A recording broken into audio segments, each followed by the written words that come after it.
Les goûts de lecture, Camille, quel est ton goût de lecture? Pour rester dans le thème, moi c'est un livre qui s'appelle Génération Start-Upeuse. C'est de Viviane de Beaufort et c'est notamment sur l'entrepreneuriat au féminin. Donc c'est vrai que le livre est sorti en 2017. À l'époque, c'était 32% des startups étaient créées par des femmes. J'espère que ça l'est plus maintenant. Et c'est un livre, justement, elle est allée suivre certaines start-upeuses dans leurs expériences, leurs déboires, et c'était un peu pour nous donner du courage. Je l'ai pas là parce que je l'ai prêté, justement, pour donner du courage à une amie. Mais quand on a un peu des doutes, des difficultés, ça fait du bien de se raccrocher un peu à des histoires, des livres comme ça qui donnent... qui inspirent, voilà, surtout quand on est deux femmes avec ma sœur, on est deux mères de famille, en conversion. C'est parfois un parcours semé d'embûches, et du coup... ça fait du bien de se raccrocher. Voilà, aussi. Voir le côté positif. Mais ouais, c'est le plus beau métier du monde, dans le bavé. Dans le bavé, surmonter les difficultés. Dans le bavé, positivement. Mais ouais, importer de l'angoisse, exporter de l'enthousiasme. Alors le titre du livre? Génération Start-Upeuse. C'est aussi surtout toute cette génération où on en vient, qui se demande quel est le sens de leur job et qui ont envie de faire autre chose, être dans un monde un peu plus... égalitaire, c'est le côté un peu du coup féministe du bouquin, mais aussi collaboratif.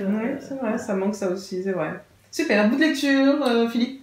C'est pas forcément un goût de lecture, c'est qu'en fait je me suis demandé, vous m'avez demandé de venir avec un bouquin, je connaissais pas le concept. Le titre est gros déjà. Non, alors c'est marrant parce que c'est un bouquin, je suis sûr que tous les entrepreneurs, start-upers qui nous écoutent le connaissent, ce garçon. C'est Simon Sinek, qui est en fait, c'est un Anglais qui vit aux États-Unis et qui est l'homme qui est devenu riche avec 3 lettres, qui est W-H-Y. C'est-à-dire que c'est un type qui a trouvé une idée d'une banalité affligeante quand on y réfléchit, qui dit en fait que dans la vie tout commence par le pourquoi, le fameux why, parce que toutes les start-up, vous allez à la station F, c'est quoi ton why? Tout le monde dit c'est quoi la raison pour laquelle tu te lèves le matin, pourquoi tu as fait ta boîte.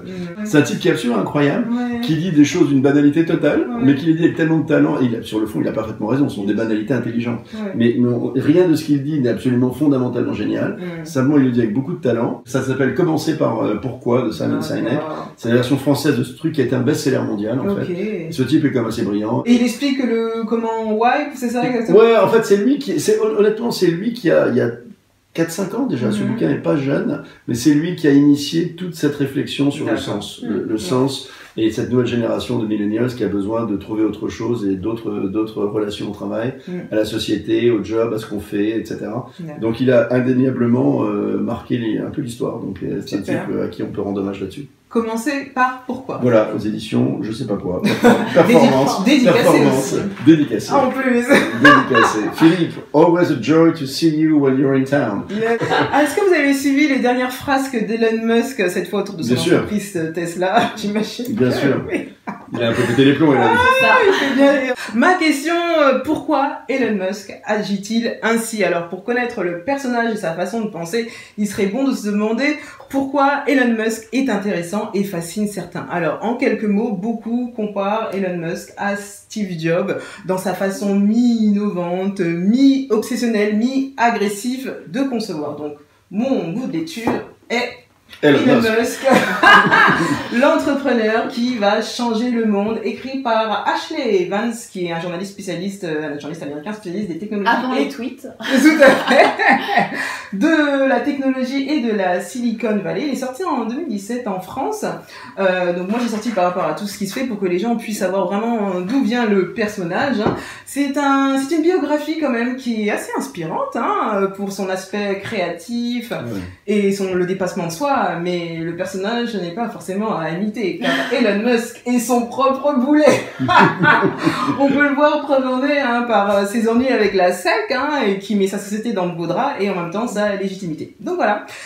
372 pages, sorties chez Erol en 2017, 24,90 €. Très inspirant pour ceux qui veulent voir autrement aussi et aborder de nouvelles perspectives et plutôt au moins juger Elon Musk et comprendre le fond. Vous l'avez lu? Non, je l'ai pas lu, mais je connais toute son histoire et ce type a changé le monde d'ores et déjà. Tout à fait. C'est évident. Exactement. Et c'est très probablement le plus dingo et le plus créatif des entrepreneurs américains du moment, et on a besoin de mecs comme lui. Et puis c'est bien même s'il pète les plombs, on peut pas péter les plombs. C'est normal. Comment ne pas péter les plombs? Il y a des gens qui pètent les plombs alors qu'ils mettent des tampons dans des formulaires dans une préfecture. Donc comment ne pas péter les plombs quand on fait ce qu'il a fait? Tout à fait. Il a révolutionné déjà tellement de choses. Donc bravo Elon et continue comme ça. C'est clair qu'à un moment donné, ça se profile, on va parler encore d'Elementary, de Sherlock Holmes, c'est un peu le même personnage.